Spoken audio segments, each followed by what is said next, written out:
I had no desire to write this book. Really? Absolutely none. I have been an avid reader since the age of 5. I devoured books. We lived very modestly, my family and I, in what was called a one up, one down.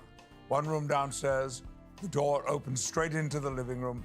No kitchen, no bathroom, no toilets, no hot water. But it was home, and it gave me the feeling that I wanted something a little bit better than that. And I think that was a driving part of my ambition.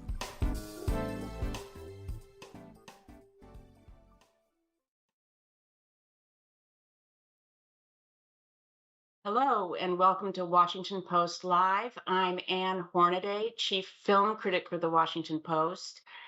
And today I'm very pleased to be joined by actor Sir Patrick Stewart, who has written a marvelous new memoir, Making It So. Patrick Stewart, welcome.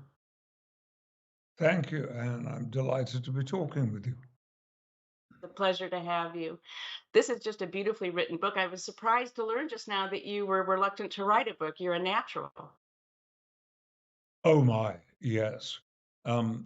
As I mentioned in one of those clips you just showed, I began reading seriously when I was about 6. We had no television, no record player. Excuse me. All we had was the radio, and that was BBC. Nothing else. So books became my source of entertainment. And when I was about 7, I found the local library, and they were so generous to me and kind, and showed me where the children's section was. Well, I would go there and get out books, and then after a while, I wandered around the library and I found the adult section, and that changed my life again because I began looking at much older books and books that I'd never heard of. And one of my passions became 20th century American literature. So I've read all my day, every single day, no matter how early I have to get up. I begin with a cup of tea and a book, not a script, not emails, a book. And it's my book, my time, and I spoil myself with 20 minutes to half an hour of reading.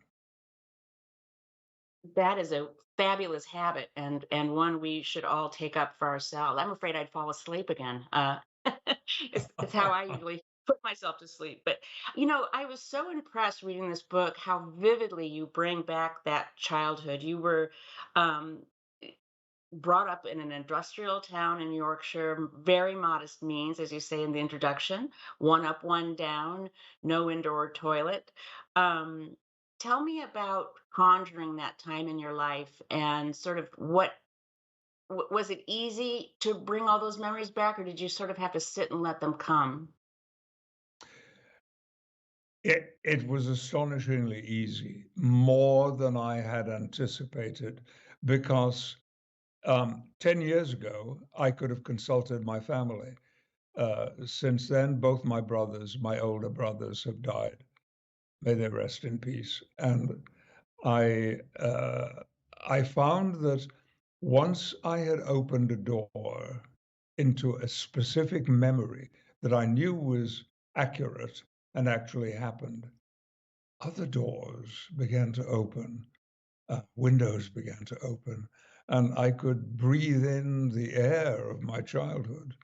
And I was completely unprepared for that. So it was a much more exciting and pleasant experience than I had anticipated. That's wonderful. And as you mentioned, you did become an avid reader, Steinbeck, Hemingway, Fitzgerald, all these wonderful, you said 20th century American writers. Where did they take you that you needed to go? Take us back to that time in your life and sort of the circumstances of your life and what these books, these narratives did for you. Well, I was about to say they took me back in time, but I don't mean that to have a sci-fi reference.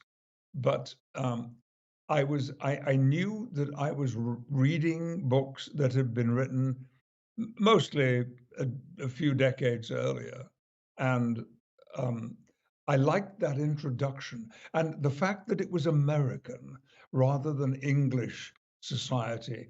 I didn't find myself, as I did sometimes with English movies, comparing the life of people on the movies to the life that I was living, which was modest, to say the least.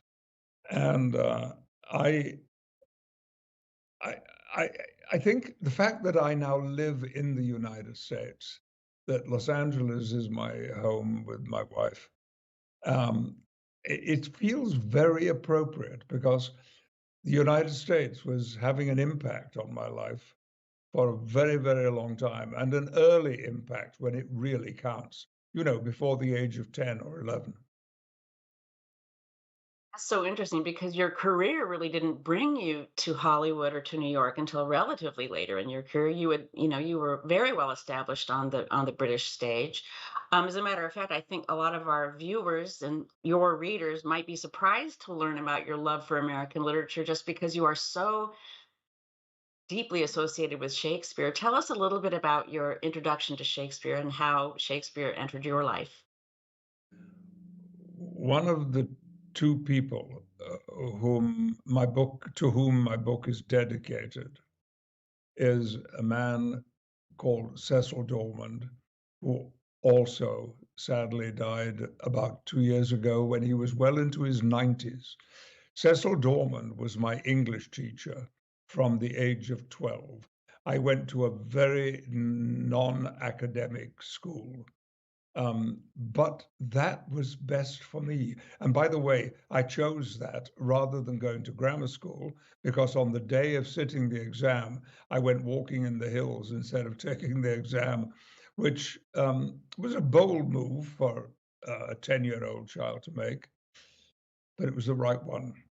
And Cecil Dormand, one day at the start of a class, had a pile of paperback books in his hand, and he went round the classroom, dropping a book in front of one of the boys or girls, because we were not just a boys' school. Um, and uh, and as he dropped the book, he would name a name, and these were characters in the play that he'd handed us, which was The Merchant of Venice. And he would, and when he came to me, he said, Patrick, Shylock. Well, I'd never heard of Shylock. I'd never heard of The Merchant of Venice. I'd heard of Venice, I suppose, but that was all. But it began right there. And Cecil said to us when we had our books open, Act 4, Scene 2, now start reading. And of course, we all read silently. And he yelled at us, No, no, you fools, not to yourselves. This is life. This is drama. It's happening. It's real. Come on, you've got to speak these lines out loud. Well, as we turned the pages, I saw that coming up was an enormous speech by Shylock, which opens the famous trial scene in The Merchant of Venice, which I have actually played several times. And the words that I was having to pronounce, I had never seen before or been able to pronounce before. So I was not understanding, I was not comprehending really the details of what I was saying, but I had an overall sense of an individual who was emotional, angry, and looking for some sort of recompense. Just enough to give me a feeling about what the emotions behind the dialogue were. And of course, it was written in blank verse. And I think Shylock's speech is iambic pentameter. I don't think it's prose. I should have checked that. But um, it there was something about the rhythm of the words as I spoke. All of this was not then, but has been me reflecting on what it must have felt to sit in that classroom and to be reading Shakespeare. Um, it felt wonderful. And thank you, It's a it's Cecil. a indeed, thank you, Cecil. And part of the charm and the delight of this book is just the effect that your teachers, that so many of these teachers and adults and mentors had on you. You know, you were really beautifully guided by people who saw saw something in you. And it's just a real testament to their belief and their leadership and their caring. It's just a lovely document of that. Thank you. Do Thank you you. so and I think that you're right about Shakespeare.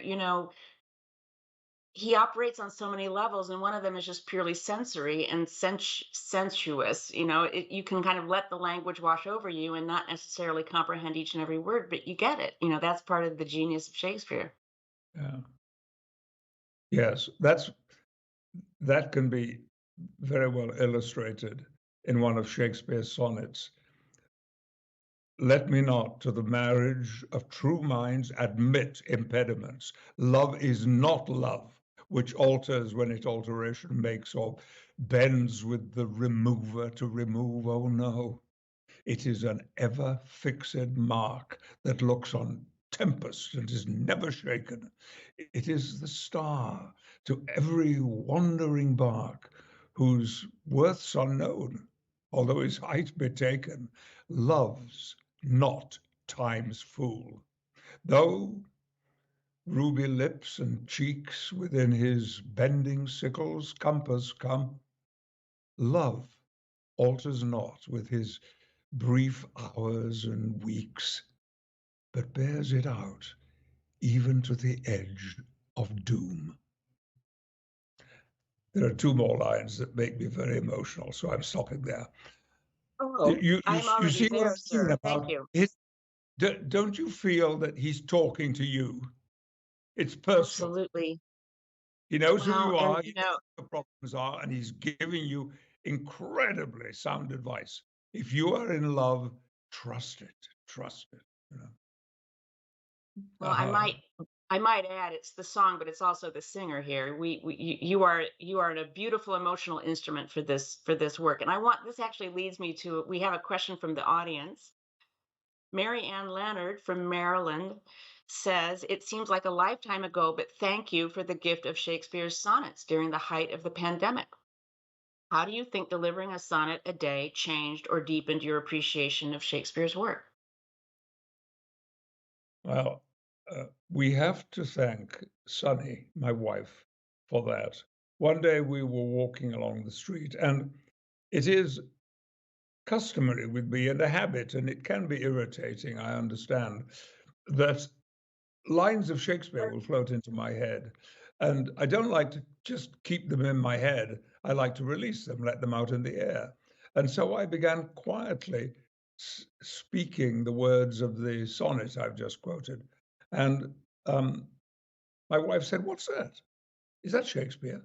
And I said, "Yes, it's just a sonnet. It floated into my head." And she said, "You know what? Start it again, and I want to take a little picture of you." Um, but what she did was record it, and when we looked at it, she said, and although this was recorded on the street, uh, let's post it. I think people would enjoy seeing this, and it exploded the the uh, the posting, and it was then that she said, "You know what? What if you did one every day, a new one every day, and it it might be something that could help people get through this difficult time, which was COVID." And it did. So I was, and I have another plan with about the sonnets as well that I might be able to talk about another time. But Do do it I now. think Tell us now. I feel grateful that Shakespeare came into my life because he has provided me with so many emotional corridors, access to the most intense feelings, and not all romantic or sentimental, some of them violent and horrendous. And I, I've played some of the worst characters for this. Leontes and Macbeth, and there are times at other times comic characters, but he has filled out my life, and he's always there, and I shall never let go of that. I hope not. I hope my head can hold on to it. Well, obviously, clearly one of your best known roles is Jean-Luc Picard in Star Trek Next Generation. Um, you the LA Times famously referred to you as unknown British Shakespearean actor at the time you were cast, but which is people have a great deal of fun at your expense with that, your castmates in the book. But how did that training and those characters inform? I mean, we see some through lines there with Picard, don't we? Yes, you do. Um, I was not a fan, and this is a dangerous thing to say, but I have to say it. I was not a fan of science fiction. I read very little of it. And certainly as an entertainment, I didn't know anything about it. So when one day my agent called me up and said, "All right, I've got two questions for you. What were you doing last night at UCLA? And why would Gene Roddenberry want to see you in an hour from now, this morning?" Um, and it was all a mystery to me. I didn't know why he wanted to see me, and in fact, I didn't know it was a he. I thought Gene Roddenberry would have to be a woman, Jean, Gene Roddenberry. Well, I was wrong in every count, and that's how it all began. But the one element that Jean-Luc had, which I I really felt I needed to work on, was his leadership qualities.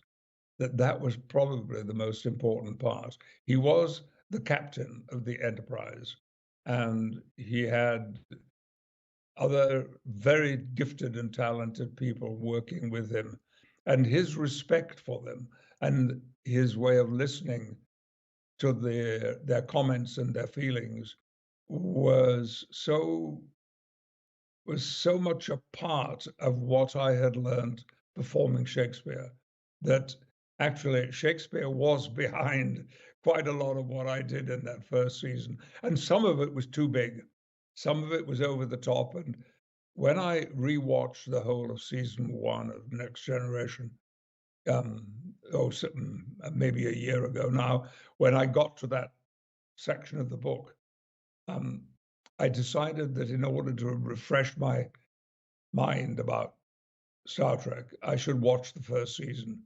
And I, I, I quite enjoyed it, but I was not happy with my work. I thought it was a little too theatrical, a little too stern, a little too acting out the emotions that he was feeling. And I'm glad to say that because of the relationship I had with my fellow actors, my colleagues on the show, I so admired what they were doing. I could make adjustments to my approach to the work so that I think by the time we got into season two, there was more naturalness about what I was doing, which pleased me very much. And it's stayed there. Mm, mm. The other thing I love about this book is that it is such a vivid chronicle of post-war Britain's support for the arts, especially theater. You are such a product of amateur theater and all these wonderful regional theaters, and then of course, um, you know, the rep system, the repertory system that is produced our greatest actors, I would argue, and of course that started to come unravel during the Thatcher era.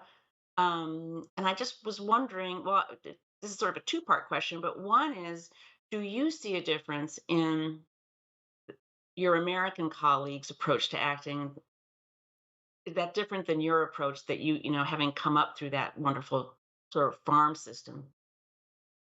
I think there has to be because the theater was my major influence, and I, that overwhelmed my life, and I had no ambitions beyond being on a stage with a live audience. Yes, there were certain companies I wanted to work with, and my objective was always ultimately the same one, which was the Royal Shakespeare Company. And I spent about 12 years, 12 consecutive years working with that company. And it was like being at college. It was like, which what I never was. I went to acting school, but I never had academic um, classes at all. But working in the theater expanded my understanding of the world and the importance of subtle relationships between actors and audience and so forth. So there were many ways in which I benefited. And when the time came for me to land myself in front of a camera, be it television or movies, I had to start relearning because there is a difference. And I, I, I like talking with young actors, and I've done some classes at times, and I do find that very few of them have these days had stage experience. They leave drama school or they made a decision and they join the union and they become screen actors right away. So they've never lived through that experience of being in front of a live and enthusiastic audience. And I find that very disappointing. And yes, you're right. You were the one that mentioned Margaret Thatcher. She has a lot to have been responsible for in the unraveling of the country's response to people who wanted to be creative and their support for them and encouragement. I was accepted into a drama school without any scholarly education behind me, and it was like acting university. Um, but uh, it it couldn't be replaced. And so the fact that so many young actors have not had that opportunity, I find very sad. And the gradual unraveling, particularly of the Tory party in the United Kingdom, of uh, artistic creativity and funding and so forth. I was given uh, an award by my local county council in the West Riding of Yorkshire um, to go to drama school because my parents, we had no money. And it was my father's first question when I told them I'd been offered a place at Bristol. And he said, aye, but who's going to pay for it, lad? And we had no money. And my acting teacher, Ruth Winowen, to whom the book is also dedicated, she suggested that I should make an application for a grant to my local county council. And I did, not expecting much because, I had no degrees, I had no exam results, nothing at all to show. I'd spent half my time at school doing metalwork and woodwork and working in the gardens as well, which I enjoyed, all of that. Um, Well, and you had a brief stint as a journalist too, which is a fascinating chapter in this book. Um, we're approaching the finish line here, and I know our listeners will be disappointed if I don't mention Charles Xavier and your involvement with the X-Men. Um, some say these movies are not true cinema. What say you, Patrick Stewart? Not true cinema. Huh. And I have never heard that before. And so I Someone don't who's, understand. yeah, the franchise, but yeah, some filmmakers. I think Martin Scorsese has been pretty critical of the franchise films, saying that that's they're not pure film art the way he thinks of it. Well, there are many ways of filmmaking. Um, I'm so glad to say, because I fell in love with movies as well when I was 10 or 11. And luckily, because I always looked older than I was, and I hope now I look younger than I am, but it meant that I could get in to see adult movies, which I was too young to attend. And that was of immense value to me. So I don't see why there should be a complaint of that kind against franchises like X-Men and Star Trek and so forth. Well, I think maybe the way I see it is we want a healthy ecosystem and room for all of these wonderful expressions to bloom. So, trivia question: Xavier in Deadpool 3 by any chance? Xavier, ask it again, please. In Deadpool, will we expect to see Charles in Deadpool 3? Well, I'm aware of this, but I am not allowed to make any comment about it. I'm sorry. As a fellow journalist, you know I have to ask.